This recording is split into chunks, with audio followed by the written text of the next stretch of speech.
J'ai reçu une vidéo d'un garçon nu, déshabillé, dans un cabinet d'un ministre hier, mais par pudeur, j'ai refusé de diffuser cette vidéo. D'ailleurs, j'en ai jamais diffusé. Ni celle des dames nues, des valeureuses et vaillantes Camerounaises, quelle que soit la région. Si cette vidéo avait été dans le cabinet de M. Eto, le cabinet de M. Mvondayolo, le cabinet de M. Baboké, le cabinet de M. Ngongo, le cabinet bien sûr de M.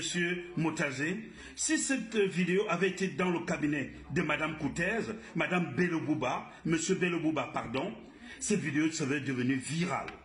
Et alors, ce partage sélectif à géométrie variable, et comment ça est le reflet du tribalisme, de la haine vis-à-vis de ceux qui servent le président de la République et le Cameroun.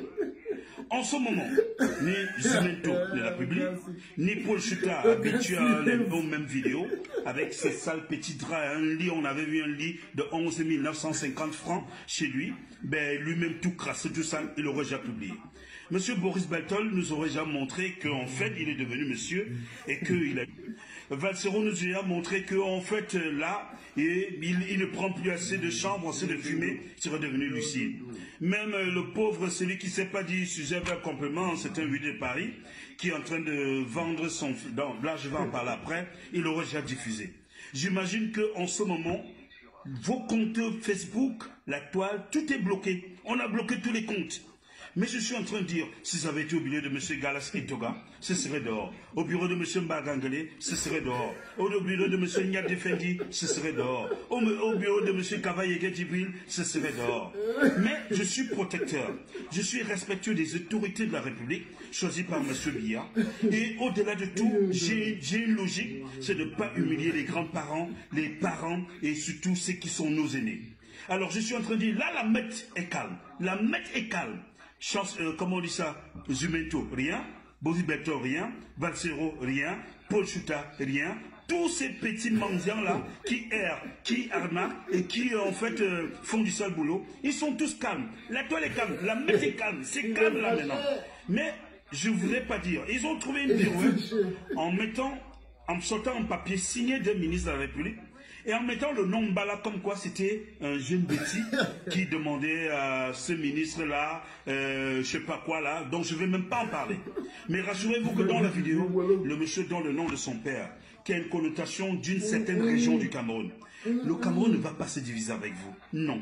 Votre tribalisme, alors, votre haine vis-à-vis de M. Biya. Si ça avait été dans le cabinet de Mme Chantal Biya, ce serait dehors. M. Eto, ce serait dehors. Tout ce moment-là, ce serait dehors. Mais comme vous avez une sale habitude, c'est que de vouloir protéger ceux que vous estimez être les vôtres, les parents et non comme les autorités camerounaises, mais je dis c'est honteux. Quel déshonneur. Mais avec une personne comme ça, des infestes comme ça, vous pensez que vous pouvez aider le Cameroun? Petite personne. Hein? Je dis si j'avais été dans le cabinet de M. Mbargambois, dans le cabinet de M. Je sais pas quoi, de M. Mbargangele, de M. Galas Etoga, de Mme Koutez, de M. Nyad Defendi, de M. Kavaye Djibril, de M. Motazé, de M. Vondayolo, de M. Ngongo, de M. Baboké, mais M. Eloudou Gaston, la vidéo serait devenue virale. C'est calme là. On va nayo. C'est nayo. Mais quelle honte. Quelle honte. En fait, c'est même bien comme vous ne la divisez pas. Comme vous ne la divisez pas. Mais je suis en train de dire, ce partage sélectif à géométrie variable, ça cadre par Serge. Et je tenais à vous le dire. Merci. Bonjour les enfants. C'est papa. Bienvenue dans notre deuxième podcast de la journée. Vous avez vu, on a notre échantillon de base. Aujourd'hui, chaque fois qu'on a à la clinique, on a l'occasion d'utiliser notre échantillon de base. C'est avec beaucoup de plaisir parce qu'il résume en lui tout seul la somme de toutes les pathologies. Regardez un peu dans quel état il est. Il est fâché. C'est-à-dire que le gars est fâché. Il est fâché. Il dit qu'il y a une vidéo qui circule sur... Vous avez vu vous-même la vidéo là, non? La vidéo qui circule sur Internet là. Lui-même, il ne l'a pas diffusée. D'ailleurs, lui-même, c'est-à-dire que mon petit, c'est-à-dire que vous dites que ce qui se passe dans la tête d'un moulin, vous ne pouvez pas comprendre. Mais c'est une fabrication systémique. Donc, il nous sert toujours, quand j'ai envie de vous expliquer, ce qui peut se passer dans la tête d'un moulin au Cameroun, et pourquoi moi, je n'écoute pas ce qui se passe dans la tête. Quelqu'un vient écrit, je sais, voici leur échantillon de base. Voici leur... Donc, il est fâché. Il est fâché parce que nous moi, vivant tous les autres, on n'a pas diffusé une vidéo que lui-même n'a pas voulu diffuser.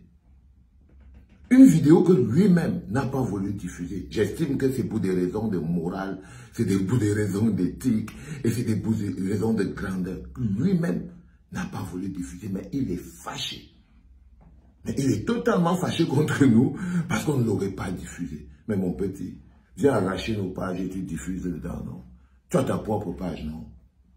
Mais viens, tu prends les pages des gens, tu diffuses par force, frère. Parce qu'apparemment, tu es trop énervé. On dit chez nous que si tu es trop énervé, tu suces le courant.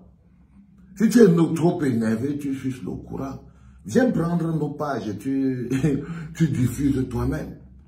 Et il parle sur son sujet de base. Il dit que si c'était dans le bureau de tel, c'était dans le bureau de tel, on aurait diffusé. On parle d'un monsieur qui est ministre de Pomba. On parle d'un monsieur qui est ministre de Pomba. Il est membre du RDPC, membre du comité central. Il sait fondamentalement le système de Pomba. Mais lui, il estime que son handicap à lui, c'est qu'il est un gabams. Et c'est ça qui l'énerve. C'est-à-dire que ce n'est pas... Pour lui, il n'est même pas choqué par la vidéo. Il n'est pas choqué par le fait qu'il y a un Camerounais qui s'est retrouvé niquette dans le bureau d'un haut commis de l'État, un ministre. Il n'est pas choqué de ça. Il est choqué que ce ministre soit BAMS et que qu'on ne soit pas en train de diffuser, que nous on ne diffuse pas. Il ne diffuse même pas lui-même. Mais regardez la colère qu'il anime. Mais regardez la colère qu'il anime. C'est-à-dire que le sujet l'intéresse, mais regardez la colère qu'il anime. C'est-à-dire qu'il a créé un autre monde dans sa tête. Et ça, c'est quand il est motivé par quelque chose qui est son sujet de base. Il utilise les grosses expressions. Si on n'a pas diffusé ça, c'est l'expression de notre haine de Pomba. Ça dit qu'il dit que si on n'a pas diffusé ça, si nous, moi, je ne sais pas qui, tout le monde là, si on n'a pas diffusé ça, c'est la manifestation même de notre détestation de Pomba. Ça veut dire que si on avait diffusé ça, ça voudrait dire qu'on aime Pomba. Seigneur. Quand je vous dis que le combat ici, il est bon comme vous ne pouvez pas comprendre. Ça veut dire que quand il ne sort pas, ça me dérange parce qu'il n'est pas beaucoup. J'aime quand il sort. Ça veut dire que le gars essaie de nous expliquer que notre partage à géométrie variable, est l'expression de notre détestation de Pomba. Ça veut dire que il faut qu'il revienne toujours sur son filon de survie. Parce que c'est quelqu'un qui vit de quelque chose là au Cameroun. Il vit de quelque chose là au Cameroun. Quand on vous dit qu'il y a tout le monde, ils sont toujours dans les histoires de clans. Après, quand il va disparaître un jour, on va commencer à venir nous dire, monter. Vous voyez même, il cite les noms, et tout, et tout. Il est dans une logique lui-même de clanisation. Mais il oublie qu'il est dans la marmite. Et que dans la marmite, il n'y a pas le tribalisme. Dans la marmite, c'est les complices. Ça veut dire que l'autre gars ministre qu'il essaye de jeter à la vindicte populaire parce qu'il est BAMS, c'est pas à cause de l'acte. Pas à cause de l'acte. Ce n'est pas le fait que le bonhomme là soit niquette devant le bureau d'un ministre. C'est pas ça qui l'interpelle. C'est que le ministre est BAMS. Que le ministre est BAMS. Et c'est ça qui le dérange. Lui-même, il ne diffuse pas. Mais il oublie que le ministre, là, lui-même, c'est un authentique sardina. Et qu'il peut subir les foudres d'un authentique sardina. Donc, quand pour lui va cuire, vous allez entendre que c'est un nom du micro, patati patata. Donc, lui, pour qu'il soit dans la gamme, il faut qu'il amène le sujet dans un angle où il est fort. Dans l'angle qui lui permet aussi d'être dans le sujet. Et l'angle qui lui permet d'être dans le sujet, eh ben, c'est la défense de la tribu. C'est-à-dire qu'il n'est même plus dans les histoires de que les gens sont du RD. Pour lui, Pomba, tout ça, c'est la tribu. Donc, lui ne prend pas ça dans la logique de la politique, les partis, les machins. Non. Pour que lui parle de ça, il faut qu'il mette ça sous l'angle de la tribu. Comme ça, il peut faire sa performance. Comme ça, il peut faire sa performance. Parce que à l'angle de la tribu, tu flattes les égos des villageois.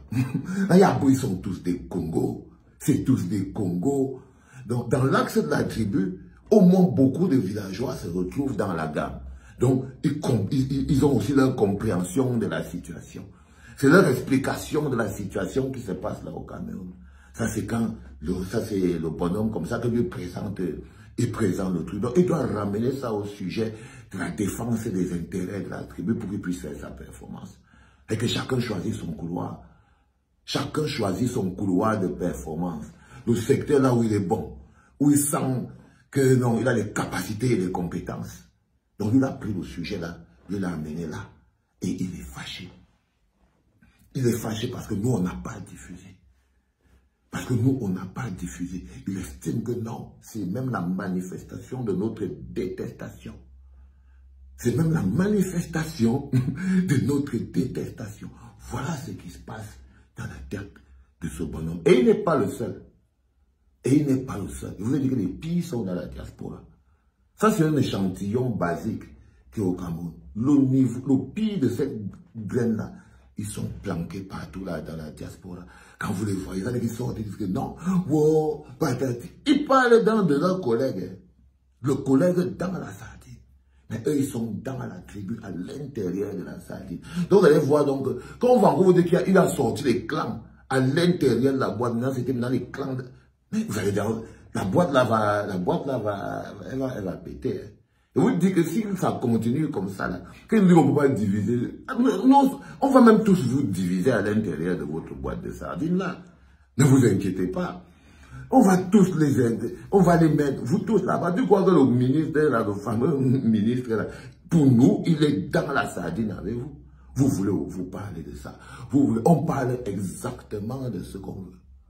Ça s'appelle la liberté d'expression.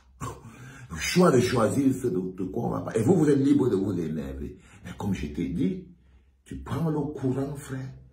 Tu prends le courant et tu suces. Pas tu suces le courant. Tu fais ce que tu veux. Tu t'énerves comme tu veux. Nous, on ne va pas diffuser le kéké, le dagobert de quelqu'un que toi-même, tu n'as pas réussi à diffuser. Que toi-même, tu n'as pas réussi à diffuser. Et puis, nous, on est en train de chercher Martinez Zogo. OK? Chacun choisit ses centres d'intérêt. Nous, notre centre d'intérêt, c'est pas ça. Notre centre d'intérêt, c'est qu'on est en train de chercher Martinez Zogo parce qu'il est en train de chercher l'argent que encore vous-même, vous avez volé et vous l'avez encore attrapé. C'est vous-même. Tu vois? Quand on parle des journalistes qui veulent créer la diversion dans l'histoire de la Zozo. C'est des gens comme ça, non? Ils veulent créer une histoire pour sortir du vrai sujet. Mais nous, on est à la clinique.